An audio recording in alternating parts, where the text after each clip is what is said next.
everybody. How are you guys doing? Everybody online, what's up? From Beyond Church. Anyways, hey, so glad you guys are here today. Are you guys excited? We're gonna continue our series of the heroes, and Matt's gonna bring the word on Daniel. Man, that's exciting. It's good stuff. Matt always has a good word to bring, and so rich in knowledge and wisdom of the word. Anyways, good stuff. But hey, if you guys will come on in and we'll bring it up. And so thank you guys for coming to Wednesday night. It's going to be awesome. So hey, stand up and greet one another real quick, and then we'll get into some announcements and the offering.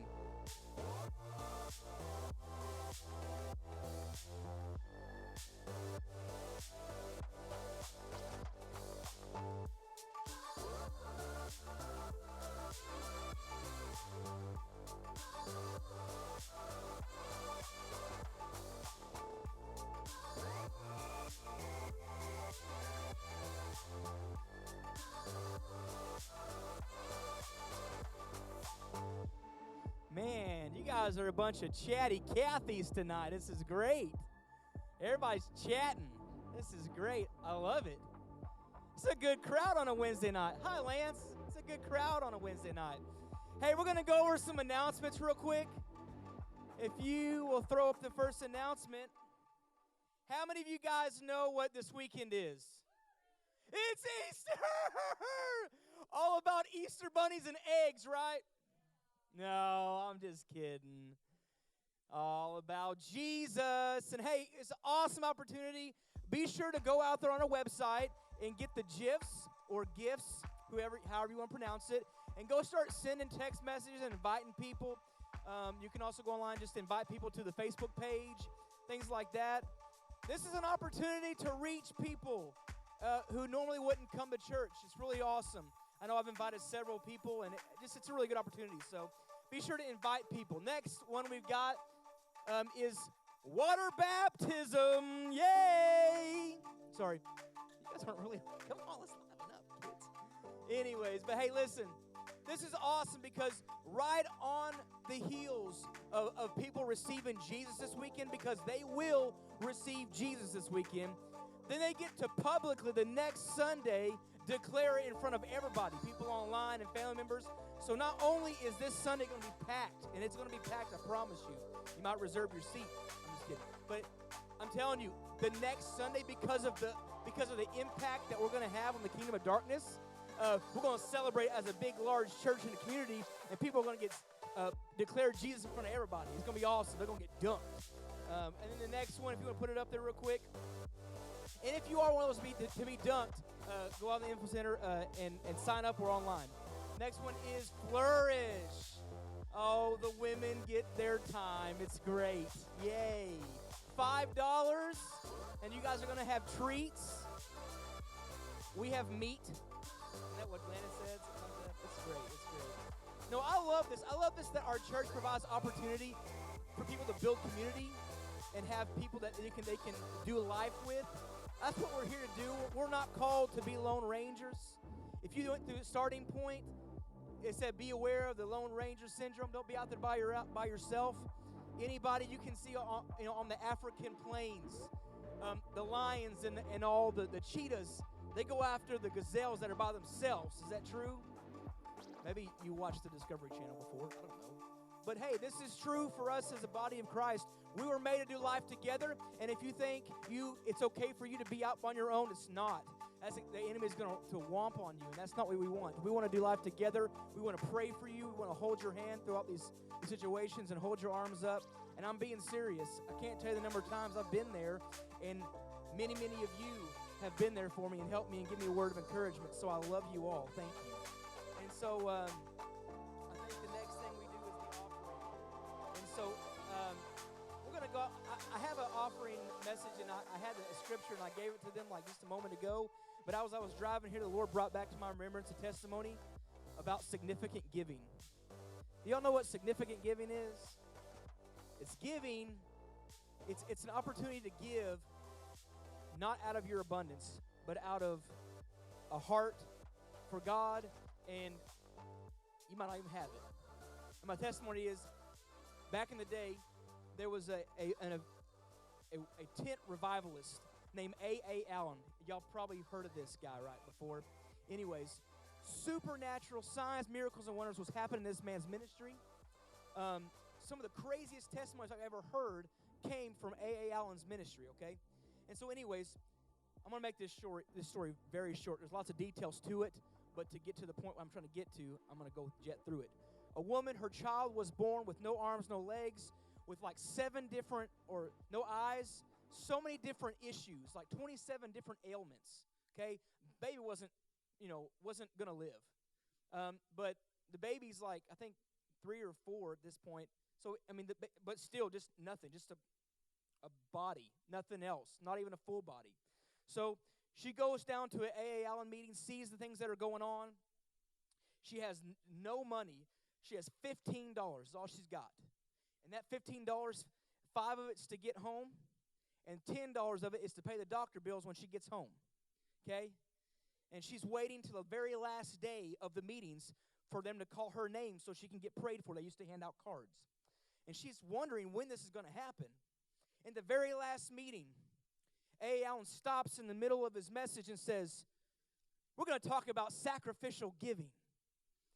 He said, and he started explaining what that was, that it's giving out of what you don't have, but it's a sign of faith. It's your action step to what you're believing God for. And he said, we're going to take up one of those tonight. And that lady, she didn't have anything. She runs up to the front and throws everything she has in the bucket because she was trusting God. And went and sat down. And A. Allen calls her number. Actually, he didn't call her number. He saw a vision. He said, I see a bunch of doctors gathered around. This baby's got no arms, no legs, and no eyes. I keep seeing the number 27. 27 ailments. And he begins to call out the situation with not having any prior knowledge of it, right? And that's me. So she comes up, hands the baby to A.A. Allen, and A.A. Allen begins to pray. And all of a sudden, you can hear, and this guy, I can't remember the other guy's name that was there, the evangelist.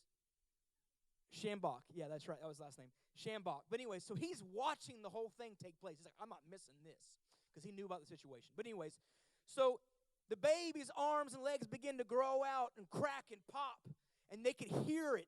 Sounded like corkboard cracking and popping. And now the baby has arms and legs. And then he's looking in the baby's eyes, and there begins to be these whirlpool swirls in the baby's eyes. And boom, all of a sudden, this baby has eyes now. And everything, the baby was completely restored. Because God is good.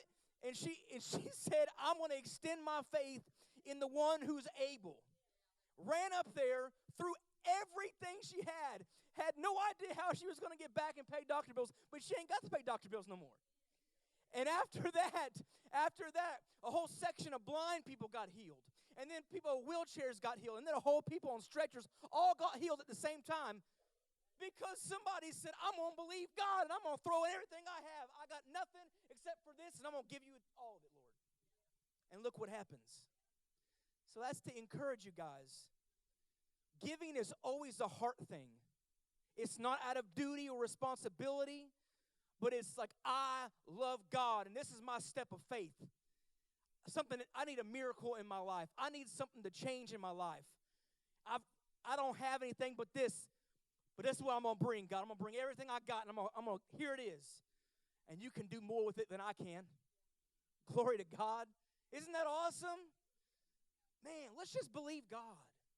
Let's just believe that God is bigger than we think He is. He's as big as He says He is. He created the world.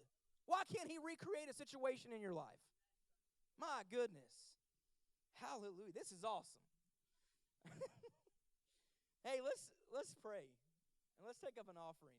And while we do that, let's believe God to do miracles in our lives, in our finances, in our every situation of our life. Let's just believe God. You want to?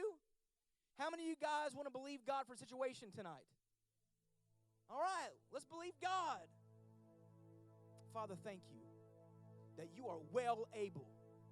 You are well able to restore any situation and circumstance in our life. You are well able to bring the abundance into our life. You are well able to heal our bodies, and you're also willing. So thank you. thank you, Lord. We just hold up these tithes and these offerings and this giving that we have, and we're giving it to you. And we're saying, God, it's yours. It's all yours. This is what I have, and I'm giving it to you, God. And I know when I give it to you, God, you can do more with it than I can. So, God, out of the abundance of my heart, I just tell you that I love you and I trust you.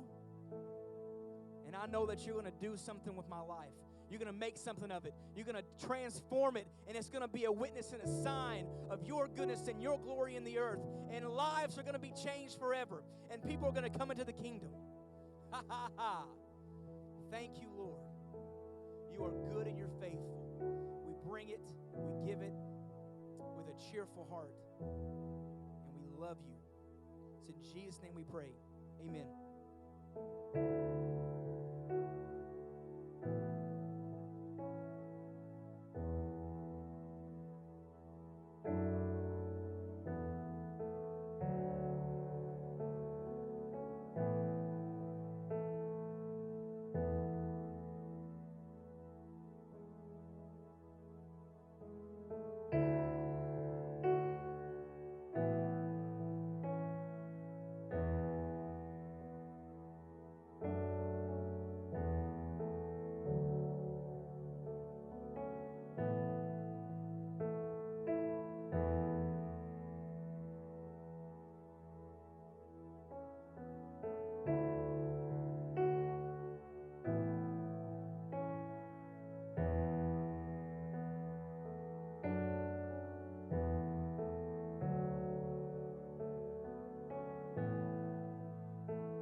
Are we good? There we go.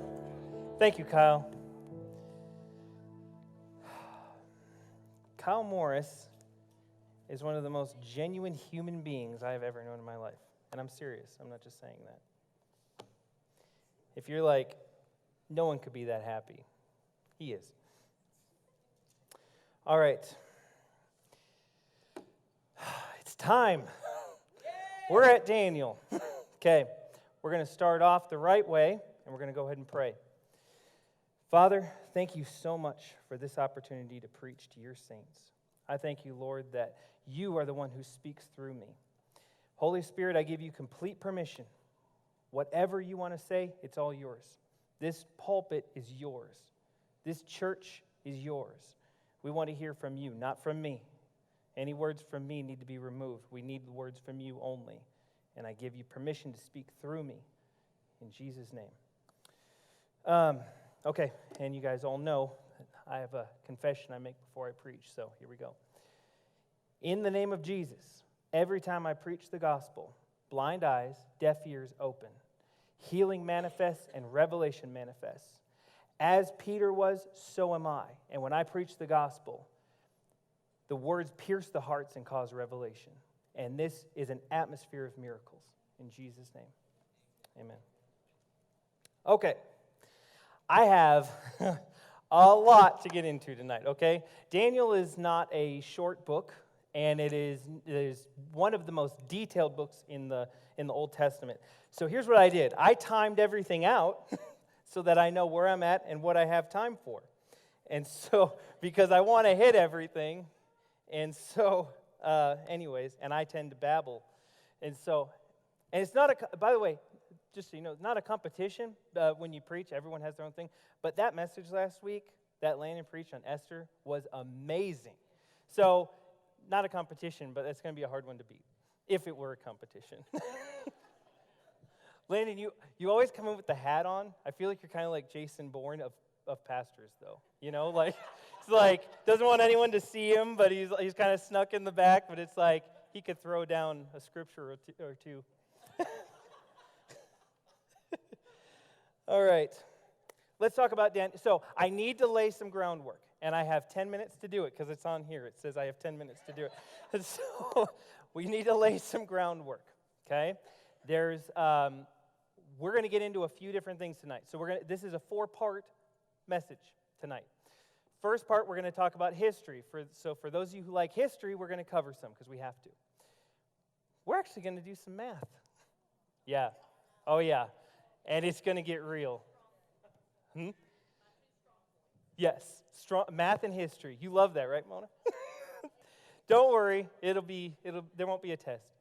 And then we're going to cover the fiery furnace, and we're going to cover the lion's den. Okay? Those are and so we're going to get into some prophetic things. That's where the math comes in. So, okay. First thing we need to know, Book of Daniel, 12 chapters. It's broken into 2 parts. Okay?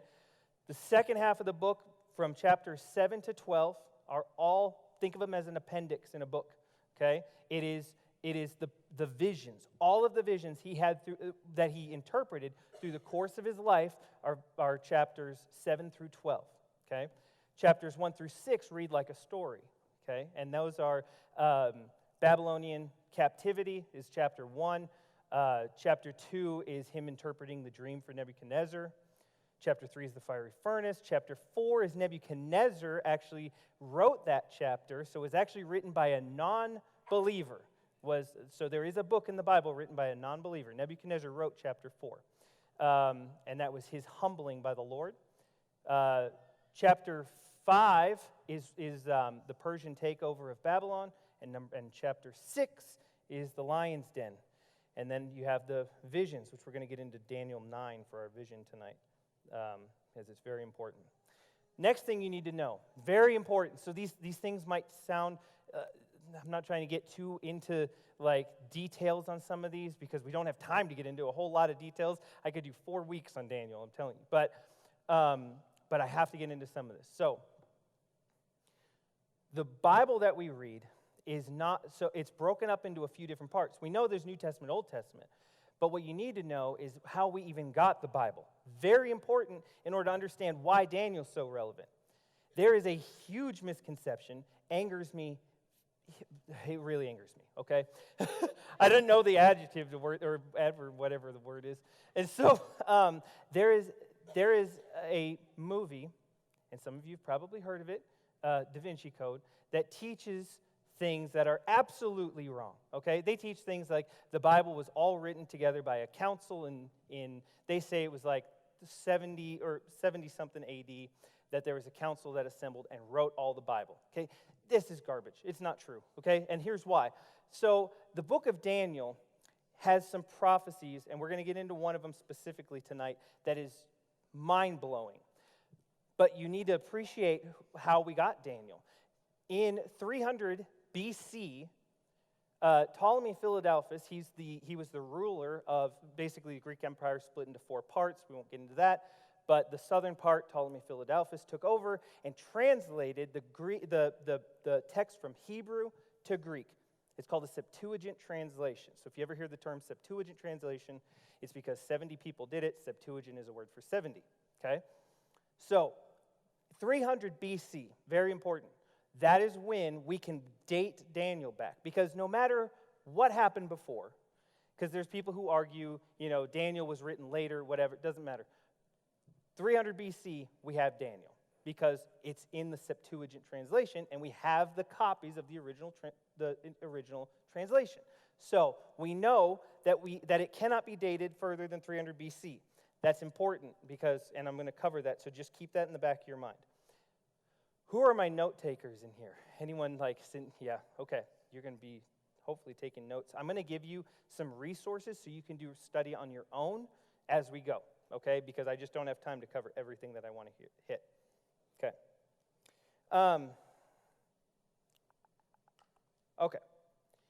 And the other thing you need to understand about the Bible, we received the Bible so it's 66 books, but the Bible was written over the course of 4,000 years.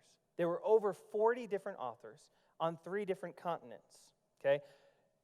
Most of them had never even heard of each other. There's some that were contemporaries and knew each other, but for the most part, they didn't know each other, okay? And yet, the whole thing tells the same story, and it's not just the story. There are subtleties, like, remember the first week that I was up here and we did that whole thing with the names, right? The names lead to the story of Jesus.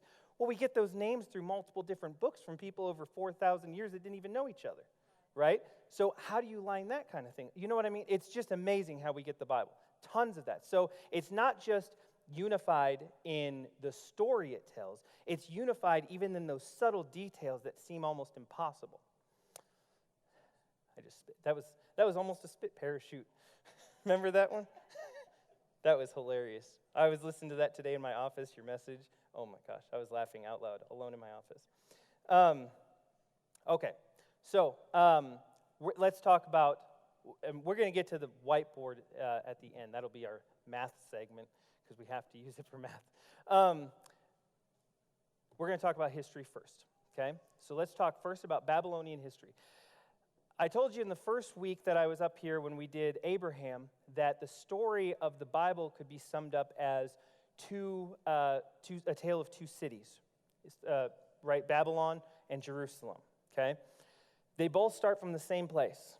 They're both in Mesopotamia. They both start between, kind of like modern-day Iraq, Iran, all of that area, okay? They all start in this region. Turkey, also, anyways. So they all start in this region. Abraham came out of Ur, right? We talked about that first week. If you weren't here, it's online, okay? But Babylon has a very rocky start, okay? Babylon starts off and they lose a major battle. So they're starting to gear up. They want to become their own empire. And they lose a very crucial battle. The Hittites, it's a region in Mesopotamia. They attack in a surprise attack, and Babylon falls under Assyrian rule. So Assyria was like the predominant empire for a long time, okay? You basically had Assyria and you had Egypt. Those were kind of the real powerhouses, okay? Babylon had tried to make a go of it, didn't work, and Babylon falls under the Assyrians, and they become captive under the Assyrians. They work together, but Babylon always wanted to be on their own. We're going to start with Babylon, and then we're going to get over to Israel, okay? Because their stories meet in Daniel, okay? So they fall under the Assyrian rule in 627 BC, okay? And that's not really important, but it makes me sound smart when I say that, right? So, anyways, so it might not even be the right date. I don't know. Just kidding. It is. So the Assyrians have a power struggle. The main king dies. He has 2 sons, and they start fighting, okay? The younger son, Syracuse, his name was, he goes and he decides to start trying to take over Babylon. Now, Babylon is its own entity, but they're under Assyrian rule, okay? Kind of like how we have, like, Puerto Rico and Guam and those places. They're under our rule, but they're not us. They have their own entity, right? Same thing with Babylon. Babylon's their own thing, but they're under Assyria. So Syracuse decides to come down and take over Babylon and turn it into its own empire. But what happens is this very brilliant general, his name is Nabopolassar, he sees this coming and uses it as an opportunity to take over Babylon himself, okay? So he comes up, he beats Syracuse. Syracuse has to go back home to his older brother. They get into a fight. Well, this is the perfect opportunity. Babylon starts up, okay? Babylon is geared up. Nabopolassar takes over, and now he decides to start attacking Assyria because he sees his opportunity. So he attacks Assyria, and he ultimately, with the help of Persia, ends up beating Assyria. Amazing victory, right? This guy was a genius. He has a son. His name is Nebuchadnezzar. Okay? Nebuchadnezzar is the king that we know from the story of Daniel. So there's the backstory. Now, Nebuchadnezzar takes his army, and he goes and he tries to finish off the Assyrians. They have a huge battle. You can look it up. It's called the Battle of Carchemish. Okay? Basically, in this battle, Egypt is actually, and it's really interesting. So Egypt is on their way out and to fight the Babylonians. Egypt's on their way to fight the Babylonians. And Israel attacks Egypt for no reason. It's completely out of left field. They even say, even in the Bible. You want to study some of this, look up 1st, 2nd Kings, 1st, 2nd Chronicles, okay? And the king of Egypt is like, what are you doing? Like, why are you attacking, right? Well, he ends up killing Josiah, the king at the time, and then goes up and he takes out Babylon in a fight. Comes back and he makes Israel subject to Egypt. This is where the book of Habakkuk comes in. So if when you study some of these books aren't just arbitrarily placed. Habakkuk is this story, okay, about it's him prophesying that Egypt would do this. So Egypt is now in control of Israel. Nebuchadnezzar comes back, beats Egypt, and then finds out that his dad dies. He's about to try to completely take out Egypt, finds out his dad dies. And in those days, if you're the king all of a sudden, you might not have a kingdom if you're that far away, because it wasn't like they were like, great, let's wait for him to come home and we will welcome him. No, everyone's going to go after that empire while he's gone. So he has to stop the attack. He's literally just about to launch the attack against Egypt, has to stop everything and get back home. On his way back home, he takes over Israel. That's apparently the thing you do, okay? So, because, and it wasn't much of a fight. Jehoiakim is king of Israel, and he basically cowers to Nebuchadnezzar. Nebuchadnezzar takes him hostage along with some other princes to show that he is mighty and he is able to even take over the royal line. Of those princes, one of them is Daniel. One thing people don't realize is Daniel was royal. Okay, so he actually came from the tribe of Judah. He was a royal member, and it says it in there. Same with Shadrach, Meshach, and Abednego. They were all royalty. That's why Nebuchadnezzar took them. Brings them back to Babylon, and then he basically makes Israel subject to Babylon. Okay? That's the story of Babylon in like 5 minutes. Okay? There's a ton more to it, but you understand if you want to look it up, which I bet 1% do, then go ahead. Okay. Now, let's talk about Israel. Israel so we know Abraham came out of Ur as well, out of Mesopotamia. He comes in, and he has son Isaac. Isaac has Jacob, right? We remember all this, I hope. Jacob has 12 sons. And remember we had Reuben, Simeon, Levi, Judah, all them, right? Okay. After he loses Joseph, if we remember last message, he loses Joseph, and then he has Benjamin. Joseph comes back into the picture, okay? Joseph has 2 sons, and Jacob adopts them, Ephraim and Manasseh.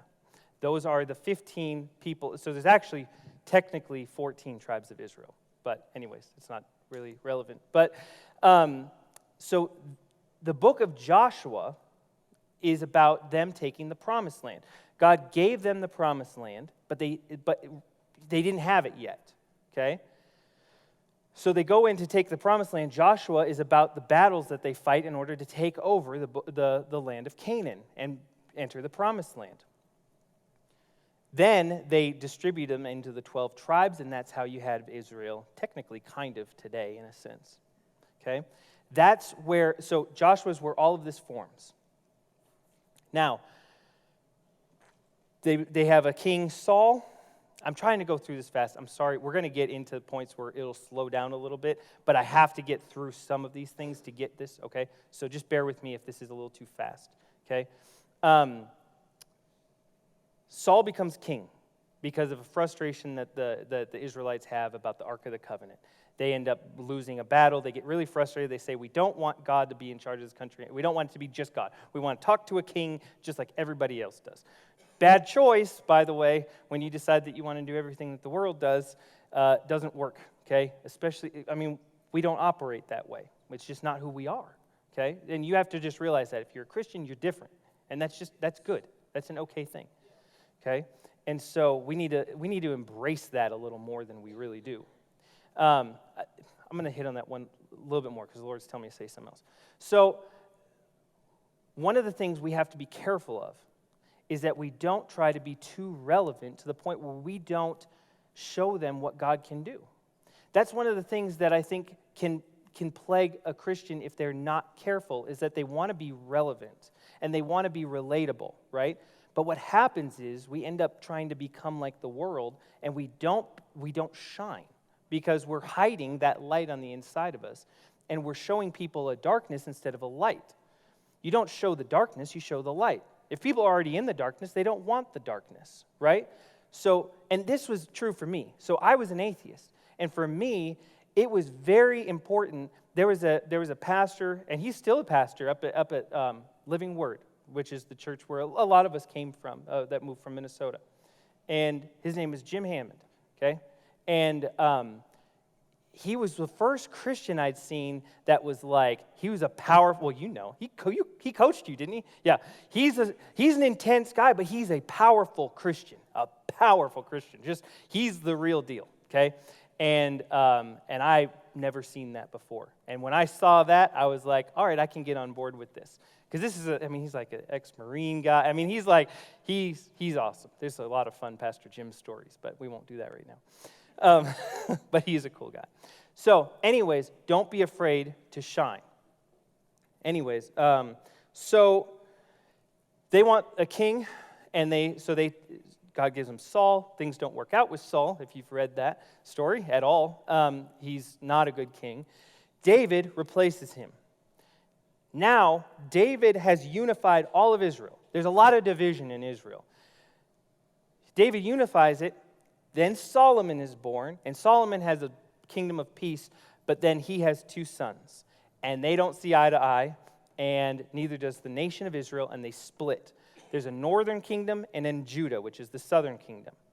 Northern kingdom goes into idol worship, and everything just keeps getting worse. All right, northern kingdom is one of the leading idol worshiping nations at that time. It's just crazy what they do. There's a ton to that, but we don't have time for that. Southern kingdom kind of bounces back and forth. Some of them do really well, and some of them don't, until we get to Josiah. Josiah is the king that brings revival. He's like, I've had enough of these idols, and he tears everything down. And Josiah brings everyone back to God. Amazing king, okay? Josiah is the one who goes out and fights Egypt and ends up dying in battle, okay? And there's a lot to that, but here's a good thing, if you're taking notes and you want to be able to do some of this more research deep into it, download an app. It's called Blue Letter Bible. Blue Letter Bible, okay? Very, very good app. It has the whole Bible on there, plus you can do a whole lot of research on it. It has commentary, audio, video teachings, everything, okay? I'm going to take a drink because I am going to lose my voice. Okay. Now, here's an important part of this whole story with Josiah and Jehoiakim. Here's what's going on. So we all understand what's kind of led up to this, okay? They're both finally meeting. Babylon and Jerusalem are meeting, okay? This was prophesied by Jeremiah, and he said that this would happen. Jeremiah and Ezekiel live at the same time, okay? They're both prophets during the same time as Daniel. All 3 of them probably knew each other, okay? Now, Jeremiah and Ezekiel are trying to warn the king. Israel has sinned. They didn't keep the law of the land. Long story, won't get into it. But basically, Israel has sinned, and there's a punishment due, a 70-year punishment, okay, where they have to be subject to another nation. Jehoiakim, who's the king at the time, decides that, he has prophets telling him what he wants to hear. This is where it gets dangerous, okay? Jehoiakim has prophets that are coming to him and saying, we're Israel. We can beat Babylon. God's with us. He has Jeremiah and Ezekiel telling him, This is the prophecy that the Lord gave. This is the punishment. You do not want to go out against Babylon. He's warning Jehoiakim. Jehoiakim puts Jeremiah and Ezekiel in jail. Well, he puts Jeremiah in jail, and Ezekiel, it's later, he gets taken as well. So he puts Jeremiah in jail for preaching that message. And he listens to the ones who are saying, we're God's people. We don't have to be afraid of this. And then he loses Israel, because that's what God said was going to happen. There is a danger in us hearing what we want to hear as opposed to hearing what God says, right? This goes on our personal lives. This isn't just something that plagued a nation. It did. But it also plagues individuals. We listen to what we want to listen to. We don't listen to what God's saying because it's hard to hear sometimes what God's saying. It's a humbling thing being the son of Josiah who led this great revival to be told you need to give up your nation because this is what God's saying. It's a pretty humbling thing. But he does. He doesn't. And he ends up being killed. That's a horrible one. Anyways, we won't get into that. Nebuchadnezzar was not nice. Okay? I'm just going to say that because there are children, and he wasn't nice in how he did this. All right, let's go to the fiery furnace. So we know we have Daniel, Shadrach, Meshach, and Abednego, and they're all captives in Babylon, right? I'm going to breeze past some of this. Landon did it last week. It seemed to work really well, right? So I don't need to read line by line probably. Basically, here's what happens. They're captive. And they find this great favor with their leader. Not Nebuchadnezzar, it's the leader of the captives. And they end up, he has this great favor with them. Well, Nebuchadnezzar has a dream in chapter 2. This dream bothers him greatly. It's a very relevant dream to today, by the way. But he has this dream that bothers him, and so he goes to his wise men and asks them to interpret it. Here's the catch, though. He says, you also have to tell me the dream and interpret it. Nebuchadnezzar was brilliant, okay? He was a very, very smart general, naturally speaking. Very intelligent guy. Well, Nebuchadnezzar says, tell me, because they said, okay, tell us the dream and we'll interpret. He said, no, you tell me the dream and interpret it, or else you're all dying. So it's like, they couldn't come up with it. And I'm going to tell you, I would at least come up with something. I mean, if he's coming with the sword or something, at least come up with something. Make something up. Maybe you'll guess it, right? But no, they tell them they can't come up with it. And they said this is an unrealistic expectation, okay? Well, Nebuchadnezzar decides that he's going to just kill all the wise men. Problem is, Daniel and Shadrach, Meshach, and Abednego are all lumped into the wise men group. So they're coming to kill them. They weren't even there. I don't know where they were in this whole part, but they weren't even allowed to be part of this conversation, apparently. But they come to kill him, and Daniel says, hold on, what's going on? And they say, well, the king wants all the wise men dead because they can't come up with a dream.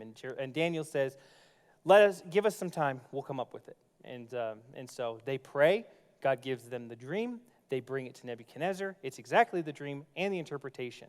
He's blown away. Overnight, Daniel is made basically prime minister of Babylon. Remind you of anyone?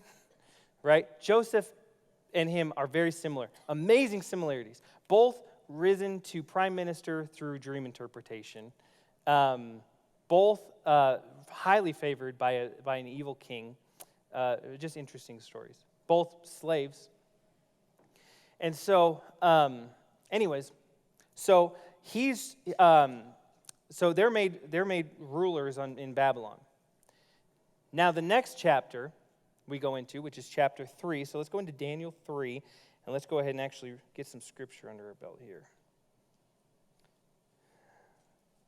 All right. So,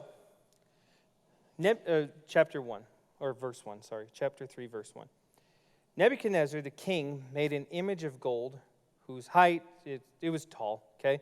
He set it up in the plain of Dura in the province of Babylon.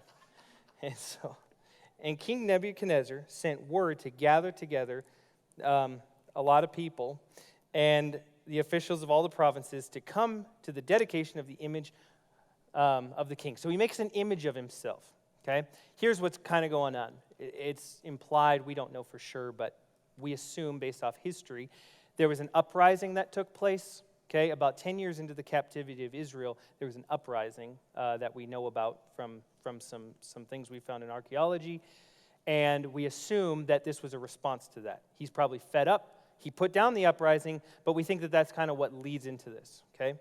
And the wise men take advantage of this because they know that Shadrach, Meshach, and Abednego are not going to bow. We're going to get into a few things on this. So, let's go to verse 4. Then a herald cried aloud, "To you it is commanded, O people, nations, and languages, that at the time you hear the sounds of those instruments in the symphony with all kinds of music, you shall fall down and worship the golden image that King Nebuchadnezzar has set up, and whoever does not fall down and worship shall be cast immediately into the midst of a burning fiery furnace." Okay? This thing was hot, very hot, okay? And it was, basically, it's just a room, and they would throw them in there, and it was, it was terrible. Nebuchadnezzar was brutal, okay? So, let's go down to chapter 8. Chapter 7. So at that time, when all the people heard the sounds, they fell down and worshiped the golden image which King Nebuchadnezzar had set up. Verse 8. Therefore, at that time, certain Chaldeans came forward and accused the Jews, and they spoke and said to King Nebuchadnezzar, "O king, live forever." These guys are real suck-ups, by the way, okay? I'm just telling you right now. They do this all the time. They're like, King, live forever. It's like, they're out to try to kill these guys, okay? You, O king, can you just hear it? You, O king, have made a decree that everyone who hears the sound of the horn, flute, harp, lyre, and psaltery, and symphony with all kinds of music shall fall down and worship the gold image. And whoever does not fall down and worship shall be cast in the midst of a burning fiery furnace. You ever have kids that do stuff like this, right? Yeah, like one of them does something wrong, so the other one's like, "Hey, Dad, not a big deal, but didn't you say something about not doing that? Because Lucy just did it, Not a big deal." It's like we know exactly what you're saying is time to get out the paddle, right? This is exactly what they're doing. They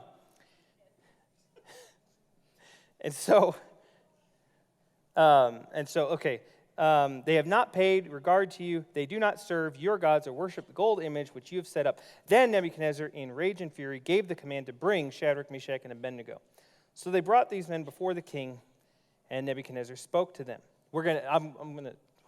There's a point here that is going to be really cool, but that is what I would consider a sacred cow that we're going to tip over tonight, okay?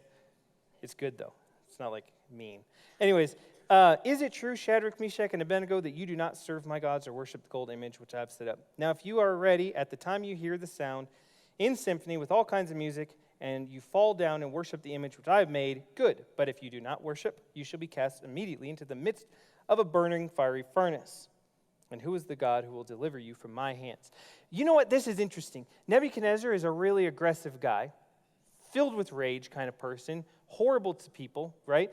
And yet, he's given them a second chance, even though he said immediately. He liked these guys, right? I think we can probably guess Nebuchadnezzar had a little bit of a soft spot for these guys. The other thing we have to ask this question before we go into the fiery furnace part is, where's Daniel? Right? You ever ask that question? Where is Daniel? And here's my hunch. Might be right, might be wrong. I don't know. Probably right. And so, anyways, just kidding. Just kidding. I'm not like that. So my guess is Daniel was prime minister. He probably had some errands he was doing on behalf of the king, probably in another province. He's a pretty powerful guy. I'm guessing that the reason that they even waited to do this and set up and get Nebuchadnezzar to build this image was until Daniel left, because they were probably afraid of Daniel. And so it just kind of shows, it paints a picture of what kind of power you really have as a Christian against the enemy, okay? The enemy fears us. You got to stop being afraid of talking about the devil. He's nothing. All right. This is one of my favorites. Shadrach, Meshach, and Abednego answered and said to the king, "O Nebuchadnezzar, We have no need to answer you in this matter. If that is the case, our God, whom we serve, is able to deliver us from the fiery furnace, and he will deliver us from your hand, O king. But if not, let it be known to you, O king, that we do not serve your gods, nor will we worship the gold image which you have set up. Anyone seen Friends? If you know what I'm talking about, right? They have a hand gesture that this is basically them saying. And so, basically, king, no. And so, anyways, okay, we're going to move on. I'll get myself in trouble, and then I'll never be allowed back. All right. So, this is the sacred cow. You ready for this? That we're going to tip over. This is taught. This is sung about in songs, and it is completely false, and it's infuriating how false it is, okay? If that is the case, verse 17, if that is the case, our God, whom we serve, is able to deliver us from the burning fiery furnace, and he will deliver us from your hand, O king. But if not, let it be known to you, O king, that we do not serve your gods. But if not, and we do this, and we hear these songs. Oh my goodness, there's actually songs named after this, right? And what we hear is, if God delivers us, well, if you put us in, he'll deliver us. But if God doesn't deliver us, we still won't bow down. It really makes them sound like the heroes. That's not what this is saying. Look at what the subject of the sentence is saying. If you throw us in the fiery furnace, our God will deliver us. But if not what? If you don't throw us in, we're still not bowing. They didn't doubt God was going to deliver them. Okay? That is a bunch of garbage, and you hear it taught. No. So they knew God would deliver them. That wasn't the question. Okay? The question was, is he going to throw him in or isn't he? Because if he's going to, then we'll be fine. If not, we're still not bowing. Okay? I had to get that off my chest. Okay. That's religious talking, and it just doesn't. It puts the wrong people as the heroes. God's the hero, not them, right? All right. Now Nebuchadnezzar gets really mad, okay? Now he's actually mad. Nebuchadnezzar was full of fury, and the expression on his face changed. He's fuming, okay? And he commanded certain mighty men of valor who were in his army to bind them and cast them into the burning fiery furnace. These men were, I missed a part. He spoke and commanded that they heat the furnace 7 times more than it was normally heated. People were dying the way it was heated, right? I don't even understand that. He's like, heat it hotter. It's like, they're still going to die. Anyways. What's the point? Then these men were bound in their coats, their trousers, their turbans, whatever. Therefore, it actually says turban, that wasn't. All right, therefore, because the king's command was urgent and the furnace exceedingly hot, the flame of the fire killed those men who took Shadrach, Meshach, and Abednego. It's really hot. And I've heard commentary where people have tried to make an argument that the reason they survived was because they found a cold spot in the furnace. You're really trying. They died going in. There's no cold spot. All right. And if they were standing there, don't you think he'd be like, move them, And so, therefore, because the king's command was urgent and the furnace hot, so it killed those men, and Shadrach, Meshach, and Abednego fell down, bound into the midst of the furnace. Then King Nebuchadnezzar was astonished, and he rose in haste and spoke, saying to his counselors, did we not cast 3 men bound in the midst of the fire? They said, true, O king. Look, I see 4 men loose, walking in the midst of the fire, and they are not hurt. The form of the 4th is like the Son of God. I actually really like Nebuchadnezzar. I'm just going to say that. He's a rough guy, but I think he has a kind of a turnaround. He's actually kind of a cool king. As he gets later on, you actually see his heart change, and you see this really cool bond that he has with Daniel. And so, anyways, so basically what happens after this point is he tells them to come on out and makes it so that everyone must worship this God, okay? It was how they reacted, right? It was how they reacted that caused the light. See, this is where we need to be the light. But we need to know that God's going to defend us before we can even be the light. Because if you're still doubting whether God's even going to defend you, it's pretty hard to stand and say, well, I'm not bowing. Where were all the other Israelites? Because there's like 50,000 that were captured, okay? I didn't even get to that part.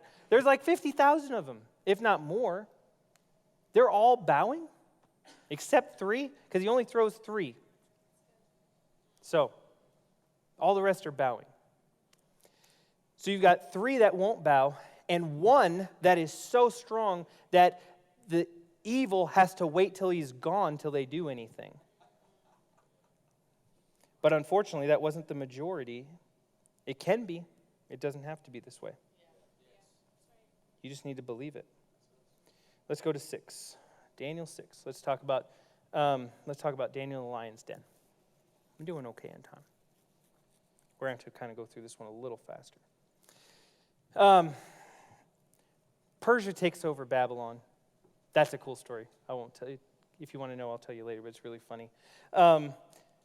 Persia takes over Babylon. Darius is the person who becomes the leader. He's not the king. He's just the person in charge of that province. Okay, he becomes king. Anyway, I'm not going to get into that. So Darius is set over the kingdom. He sets over the kingdom 120 of these leaders to be the whole kingdom, and 3 governors, of whom Daniel was one. So here we go. Daniel becomes the prime minister in another kingdom. The Persians take over the Babylonians, and Daniel is set up as a prime minister again. This guy's amazing, okay? I wonder if he looked in the Bible, at Joseph and probably saw the similarities, and he's like, I was over 2. You know what I mean? Like, you think he was like, yeah, he did 1, but I did 2 kingdoms. That's what I would be like. I bet maybe they're having that conversation in heaven right now. All right. All right. Oh, another thing, Daniel and Joseph, only 2 people in the Bible other than Jesus that no evil is said about. They're not sinless, don't misunderstand, but it gives the appearance of sinless. There's a weird connection between those 2, so that's a fun thing to study if you want to. All right.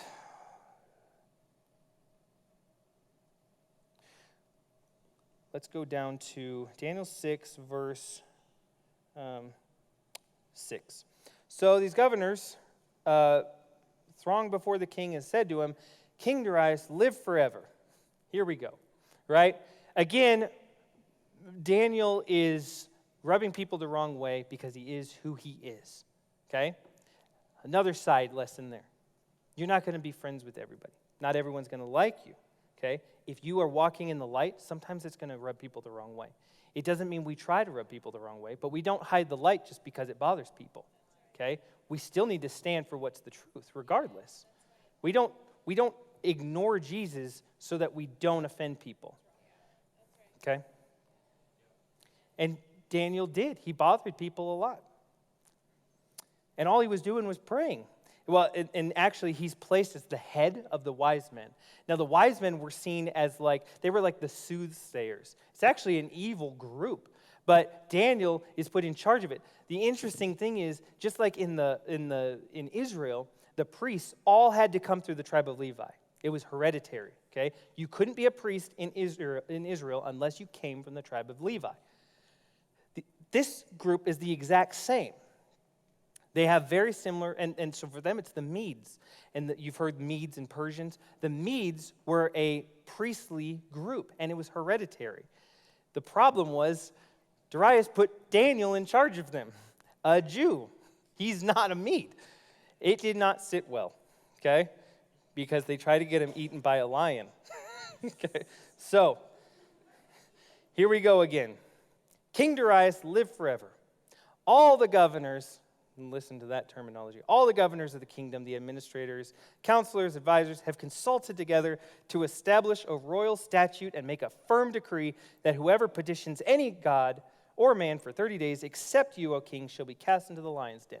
All of them, I don't think Daniel was a part of that conversation, okay? Now our king established the decree and signed the writing so that it cannot be changed according to the law of the Medes and Persians, which does not alter. Therefore, King Darius signed the written decree. Difference here between Persians and Babylonians, which Landon hit perfectly last week. The Persians had, when they established a law, even the king could not change it. Okay? And that was Persian rule. Even the king was under the law. Babylon, different. Whatever the king established is what went. And if he decided to change his mind, he changed his mind, okay? But in Persia, that wasn't the case. So they're setting him up for a trap here. When Daniel knew that the writing was signed, he went home. What did he do? Anyone know? He prayed. He didn't go on Facebook. He didn't say, Lord, I guess I don't pray anymore. He prayed, right? Why did he pray? Was he prayed to stick it to people? No. He always prayed. He prayed 3 times a day. We know that from the Bible. 3 times a day, every day. He had specific times set out that he would go home and pray.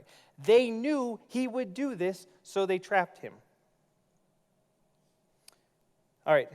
And in his upper room, with his windows open toward Jerusalem, he knelt down on his knees 3 times that day and prayed and gave thanks before his God, as was his custom since early days.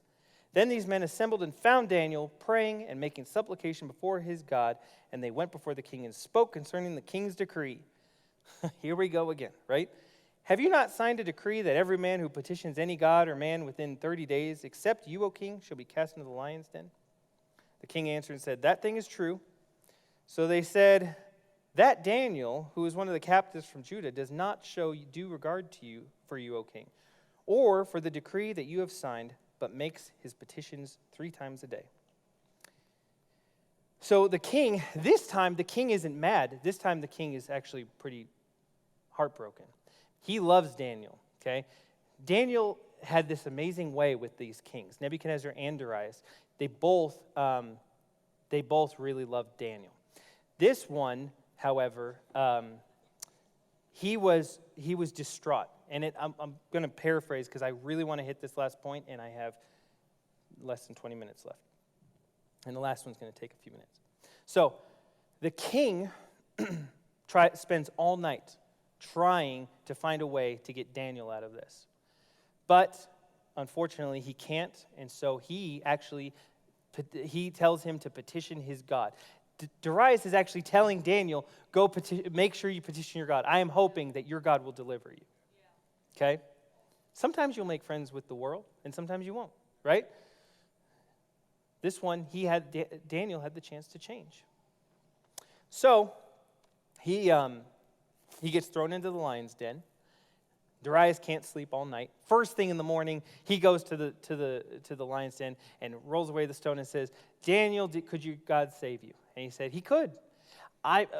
This is a guess, but I'm willing to bet, knowing Daniel, I'm willing to bet that Daniel had a better night's sleep than Darius. And he's in the lion's den. Just like Jesus on the boat. You don't have to be afraid just because there's problems. Can I tell you something? You know that you don't have to do everything about every problem? You know sometimes a problem can come up and you can say, so what?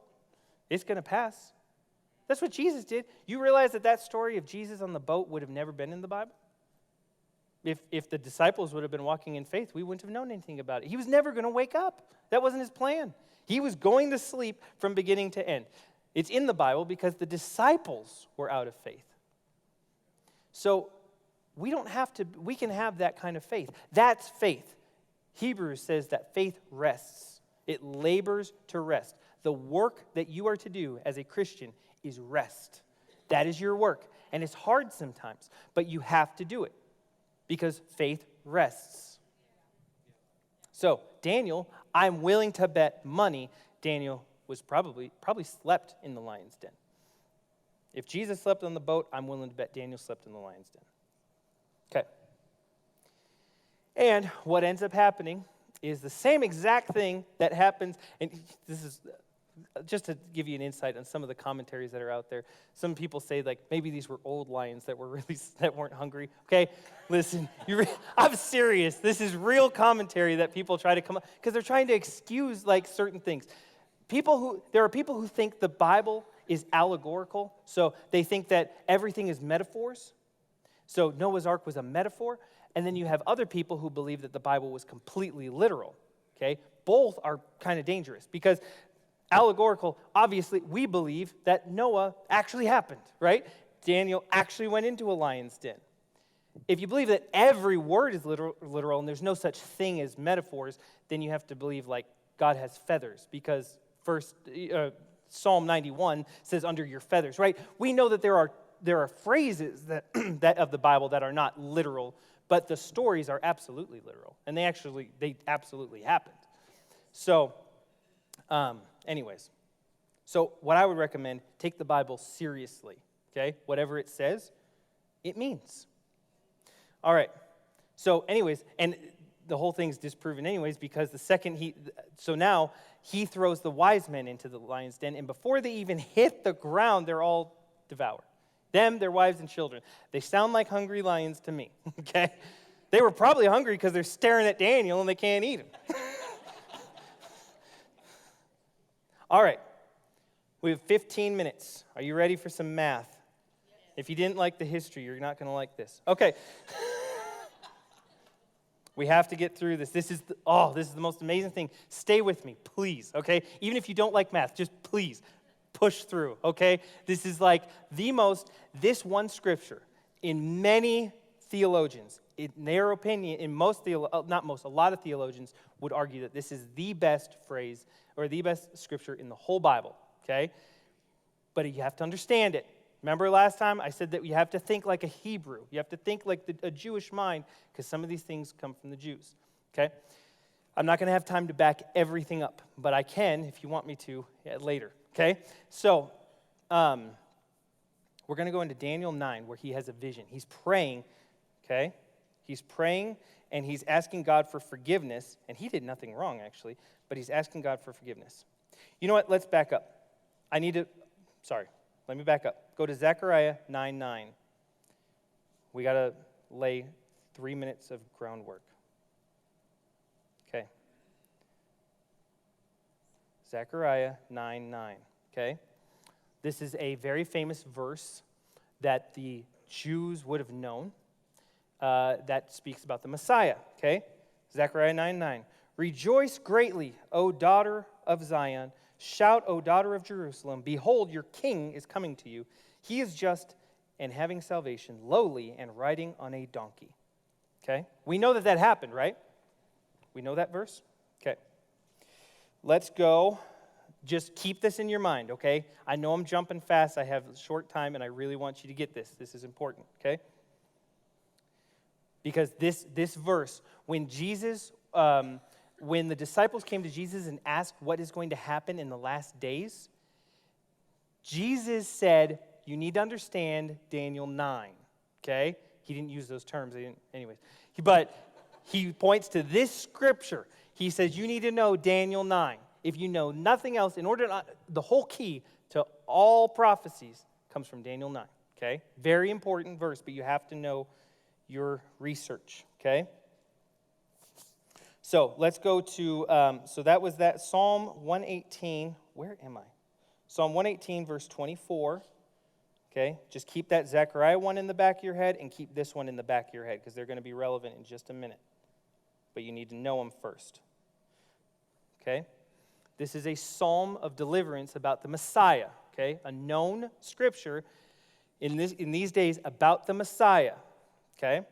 Verse 24. This is the day the Lord has made. We will rejoice and be glad in it. Recognize that verse? It's actually now you can use it for, if you want to use it and say, I believe it for each day, that's fine. But it is speaking specifically about the day Jesus was coming. Okay? All right. Now, last verse that we're going to jump to before we get back to Daniel 9. Luke 19:39. Or actually, I don't know if it'll be 39. Luke 19. Start with Luke 19, and then I'll tell you where to go. Luke 19. I'm doing okay on time. I just want you to know that. I'm staying on this. All right. Verse 28. The triumphant entry. When he had said this, he went on ahead, going up to Jerusalem, and it came to pass when he, Jesus, by the way, is the he it's talking about, drew near to Bethpage and Bethany at the mountain called Olivet, that he sent 2 of his disciples, saying, go into the village opposite you, where as you enter you will find a colt tied on which no one has ever sat. Loose it and bring it here, and if anyone asks you, why are you loosing it, you shall say to them, because the Lord has need of it. Let's skip down to where they actually have the donkey. They said, let's see. Then as he was, verse 37, then as he was now drawing near the descent of the Mount of Olives, the whole multitude of the disciples began to rejoice and praise God with a loud voice for all the mighty works they had seen, saying, blessed is the King who comes in the name of the Lord, peace in heaven and glory in the highest. This is taken from Psalm 118, okay? Keep that in your mind. Psalm 118 is here, and we know that Zechariah 9:9 says he will come on a donkey, right? Following so far? Okay. Now, if you ever have a hard time understanding your Hebrew, which a lot of us do because we don't speak Hebrew, then there's a really easy trick. Whenever the Pharisees get mad, it's because something's going on in Hebrew, okay? The Pharisees are livid here. So, they sing that song. They're singing Psalm 118 as he's going on a donkey, 2 fulfillments of the Messiah. And some of the Pharisees called to him from the crowd, teacher, rebuke your disciples. But he answered and said to them, I tell you that if these should keep silent, the stones would be crying out. Why? Because prophecy has to be fulfilled. So if they're not going to do it, the stones will. But one way or another, the prophecy will be fulfilled. What prophecy, though? Okay, there's a very interesting verse. Let's go to Daniel 9. And we're going to breeze through this as fast as we can, but we do have to understand it. Okay? Let's skip down. Basically, the first part, we're going to skip down to verse 20. The first part, Daniel is praying on behalf of Israel, asking for forgiveness of their sins. Okay? It's about time for them to get their nation back. While I was speaking, praying and confessing my sin and the sin of my people Israel, and presenting my supplication before the Lord, while I was speaking in prayer, the man Gabriel, whom I had seen in the vision at the beginning, Gabriel always comes to talk about the Messiah. So whenever you see Gabriel, it has something to do with Jesus, always, okay? That's his job. Whom I had seen in the vision at the beginning, being caused to fly swiftly, reached me about the time of the evening offering. He informed me and talked with me and said, O Daniel, I have now come forth to give you skill to understand. At the beginning of your supplication, the command went out, and I have come to tell you, for you are greatly beloved there. So at the time, right when he starts praying, he's released. Daniel's praying, here comes Gabriel. He hasn't seen him yet. It's not till the end. But the release was made. Okay? When you pray, things happen immediately. It's not a wait. It's a wait in our time because we're bound to the confines of time. God is not. Okay, so just know that the second you pray, things happen. This is the second time that Gabriel tells him this. Okay, anyways. Okay, so let's see. At the beginning of your supplication went out, I have come to tell you, for you are greatly beloved, therefore, consider the matter and understand the vision. 70 weeks are determined for your people and for your holy city to finish the transgression, to make an end of sins, to make reconciliation for your iniquity, to bring in everlasting. 70 weeks, okay, this is the punishment. For 490 years, so, well, we're going to get into that. Just give me a minute. To seal up visions and prophecy, and to anoint the most holy. Know, therefore, and understand that from the going forth, listen to this, very important, from the going forth of the command to restore and build Jerusalem, until the Messiah, the Prince, it actually says king in most translations, there shall be 7 weeks and 62 weeks. You got to understand Hebrew, so bear with me. Are you still with me? Okay. They are using the term a week as a year.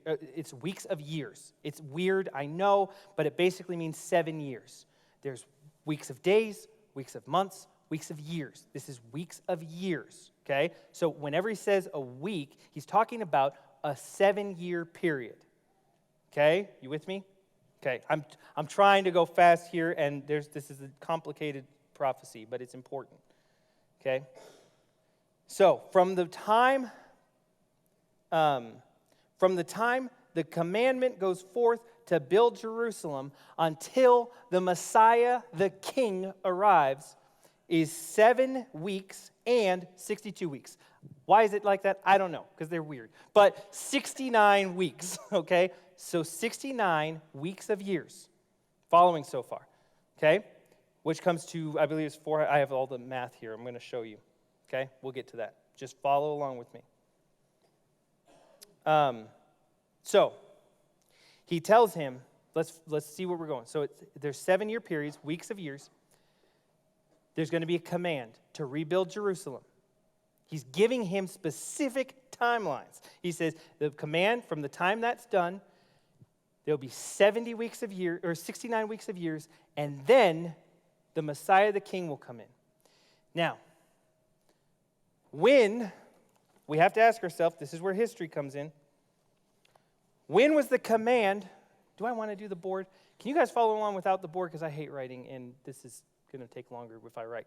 Can you follow along with me? Okay. When was the command given to rebuild Jerusalem? There were 4 commands given to rebuild Jerusalem. Okay? There were 4 total, so we need to know which one we're going off of. Or it was to rebuild the temple. 3 commands to rebuild the temple, but the one we're worried about is the one in Nehemiah when Artaxerxes commanded to rebuild all of Jerusalem. He gives Nehemiah the authority to go rebuild Jerusalem. That's the command. We know exactly the day it happened because it's recorded. It happened on March 14th of 445 BC. Okay? We also know, interestingly enough, the exact day that Jesus was on the donkey, because we know based off the kings, okay, the kings that it says are in place in Rome, we know when their reign was. And it says what year of the reign, and it was on Passover. Well, all we have to do is go back and look at Passover of that year, and we know the exact day. The day Jesus was on that donkey was April 6th of 32 AD. Okay? You with me? So, the 69 weeks of years, if you divide that out into days, okay, so 69 times 7, 483. 483 turned into days. Mind you, we need to think of like Hebrews. They use 360-day years, not 365. It's confirmed all over the Bible. I won't get into that. So you factor that out into our calendar. That comes out to 173,880 days. And if we use that method, it will take us specifically to that day, to the day with no margin of error. From the day the decree goes out to the day Jesus is there. Have you ever wondered why Jesus never let anyone call him king, ever? And then he's on a donkey setting it up so that he's called king. Why wasn't he called king before? Because the Messiah king could not be revealed until that day, because Gabriel said it would happen that day. To the day. I have the math if you want to see it afterwards. Okay? But it comes out with 0 margin of error. Daniel was given the specifics. And then Jesus dies on the cross. So there's a total of 70 weeks that the prophecy says. There's a total of 70 weeks. There were 69 weeks that were fulfilled all the way up to Jesus. There's one more left to be fulfilled. You'll hear people talk about it in prophecy, the 70th week. We're still waiting on it. It's a 7-year period called the tribulation. Okay? There's this weird gap where all of a sudden God has put everything on hold and said Gentiles need to, where he's letting all the Gentiles come into the kingdom. That's what we are. That's the church. That's what Paul's job was. Paul had the revelation of what the church was. No one had even heard of the church. The concept of Gentiles becoming believers on their own without becoming Jews was unheard of. So all of a sudden, there's this 2,000-year period where Gentiles are allowed to be their own people and still be God's people. It's a weird period. It's alluded to all over the Old Testament, but this is like no one saw this coming. So this last 2,000 years is kind of bizarre in the time frame because it's been all about Israel, then us, then we're taken out, and then it's the 70th week comes back and finishes. That's what prophecy is all about. So anyways, when you read that, that is what Jesus refers to when when the disciples come to him and say, what will be the signs? He says, look to this. And there's more to it, but I don't know. Maybe sometime I'll do like a Facebook message and say what the rest is. But does that make sense? I've been studying the tar out of this for the last 4 months. Okay, so if I went too fast, just let me know, ask me, and I'll be happy to share like resources. But Blue Letter Bible, great resource. Okay, tons of great resources in there. There's also a book if you like reading. It is by Sir Robert Anderson. It's called The Coming Prince. And so it will explain some of these things. I do not have anything else. 8:15 on the dot. Do you see what happens when you time it? Okay. Are you going to play? Should I keep talking? No. Do you have... You want to close it? All right. Thank you. You guys are awesome. I really appreciate you letting me come up here and speak, and appreciate it.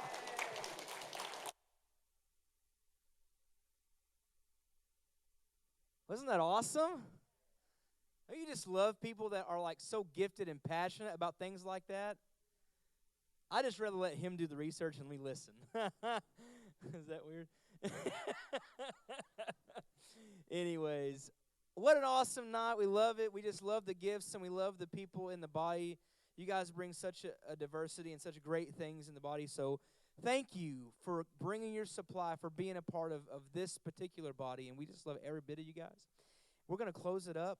Thank you guys so much for coming. And another way you can help out and be in the body is Sir Philip here has some things that need to be moved out to a trailer behind the church here. If a few studly young men would like to stay around and help a little bit. But other than that, you're dismissed, and go get your kids.